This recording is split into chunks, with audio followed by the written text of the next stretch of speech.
15 को मैंने social media पे एक पोस्ट डाला था। जो एक्सपायरी किट का जो पूरा मुद्दा था उसके ऊपर मैंने एक पूरा वीडियो बनाया। इस चीज़ का मुझे जवाब चाहिए, इसके ऊपर आपने क्या कार्रवाई की है।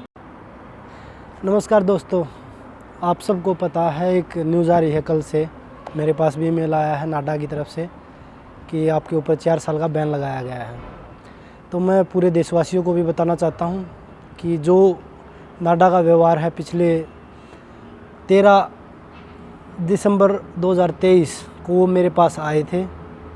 15 को मैंने सोशल मीडिया पे एक पोस्ट डाला था कि एक्सपायरी किट लेके वो मेरे पास आए हैं, लेकिन मैंने उसके जो एक्सपायरी किट का जो पूरा मुद्दा था उसके ऊपर मैंने एक पूरा वीडियो बनाया। उसमें मैंने पूरी किट दिखाई कि ये किट किस दिन एक्सपायरी हुई है। लेकिन उसके बावजूद मैंने नाडा के पास दिसंबर से लेकर मार्च 10 तक 3 से 4 मेल किए कि भाई इस चीज़ का मुझे जवाब चाहिए, इसके ऊपर आपने क्या कार्रवाई की है। और जो डीसीओ मेरे पास उस दिन डोप लेने के लिए आया था वो 3 से 4 बार पहले भी मेरा डोप टेस्ट लेके जा चुका है। और पूरे हरियाणा में वो खुद बता रहा था ये चीज़ें कि पूरे हरियाणा में मैं ही सभी खिलाड़ियों का डोप टेस्ट करने के लिए आता हूँ। लेकिन उसके बावजूद हमारे को कोई भी इन्फॉर्मेशन नहीं दी गई कि भाई आप के ऊपर जो ये चीज़ें हुई हैं, जो ये एक्सपायरी किट का हुआ है, उसका हमें कोई जवाब नहीं दिया गया, आज तक भी नहीं दिया गया है। 2024 मार्च 10 की जो ट्रायल 9-10 की जो ट्रायल थी उसके बारे में मैं आपको बता देता हूँ कि जब मार्च में ट्रायल हुई जो ओलंपिक क्वालिफाई के लिए थी, उसमें जब वो बोल रहे हैं, मेरे ऊपर आरोप लगाए हैं नाडा की तरफ से कि बजरंग डोप सैंपल देने से पहले वेन्यू छोड़ के भाग गए, उन्होंने ये बोला है। लेकिन मैं आपको बताना चाहता हूँ कि मेरे पास विद प्रूफ है।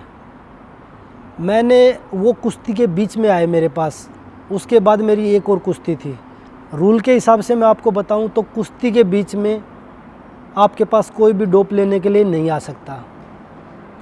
कुश्ती ख़त्म होने के बाद आपका टूर्नामेंट ख़त्म हो गया या आप उससे बाहर हो गए गेम से, तो आपका डोप सैंपल लेने आ सकते हैं। लेकिन जब वो मेरे पास आए ना तो उन्होंने मेरे को कोई आईडी दिखाई। मैंने उनको बोला कि अभी मेरी एक और बाउट है, उसके बाद आप मेरे से बात करना आके।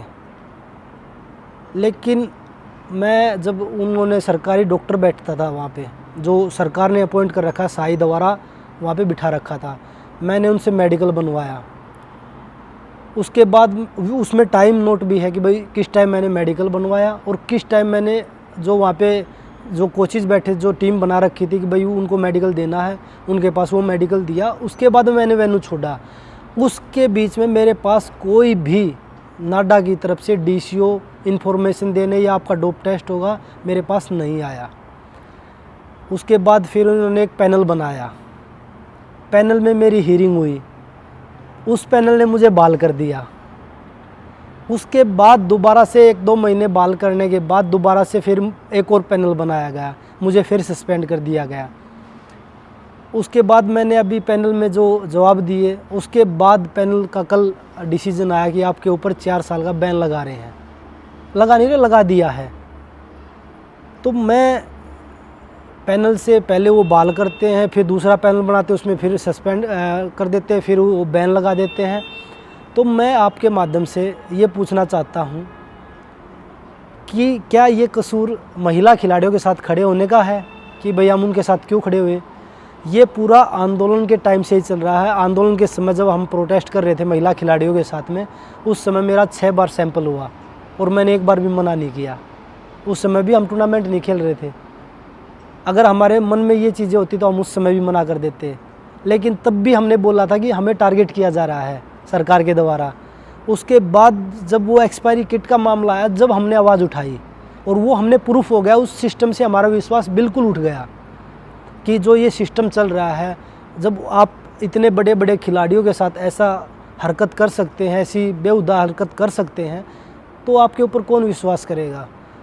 जो आप ब्लड सैंपल की जो किट लेके आए थे, जो इंजेक्शन, अगर मैं मेडिकली बोलूँ, जो इंजेक्शन आप एक्सपायरी हो रहे हैं वो मेडिकल हिसाब से भी हम नहीं लगा सकते। टेस्ट लेने की तो दूर की बात है, डोप को हटा दें तो मेडिकल सिस्टम में भी अगर कोई एक्सपायरी किट है तो उसको हम यूज़ नहीं कर सकते। आप तो उसमें खिलाड़ियों का सैंपल लेने आए हैं, उस सैंपल के अंदर हमारी पूरी लाइफ, गेम की पूरी लाइफ रहती है। अगर कोई खिलाड़ी सैंपल में आता है तो उसका पूरा कैरियर ख़राब हो जाता है। लेकिन मुझे लगता है कि प्रोटेस्ट की वजह से खिलाड़ियों को टारगेट किया जा रहा है, क्योंकि 1-2 महिला खिलाड़ियों के पास भी ये चीज़ें आई कि आपके पास डोप वाले आए होंगे। आपको एक चीज़ और बता देता हूँ, जब डोप वाले आते हैं तो हमें खुद पता नहीं होता कि आज हमारे पास डोप वाले आएंगे, लेकिन जो बृजभूषण के जो लोग थे उनको ये चीज़ें पता रहती हैं कि आज आपके पास डोप वाले आए हैं। अगर आप इस चीज़ से पीछे नहीं हटोगे तो आप डोप में भी फंस सकते हो।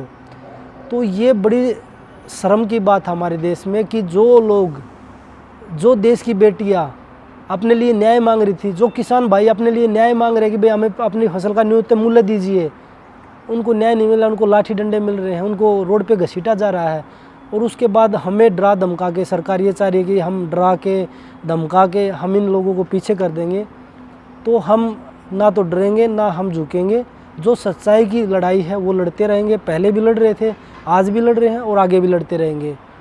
तो ये लड़ाई जो है, आज भी मैं कोर्ट में लड़ रहा हूँ, कल मेरी केस की हियरिंग है कोर्ट में, उसके बाद मैं केस में भी इसको अपील करूँगा, जहाँ पे ये सारे डोप के मामले जो लोग देखते हैं बाहर विदेश में, वहाँ पे भी मैं इसकी अपील करूँगा। मैं लास्ट तक अपनी ये लड़ाई लड़ूंगा। मेरे पास सारे प्रूफ हैं और सब प्रूफ के साथ मैं आगे बढ़ूँगा, क्योंकि हम सच्चाई को दबा सकते हैं, छुपा नहीं सकते, लेकिन वो सच्चाई एक दिन देश के सामने हम ला कर रहेंगे।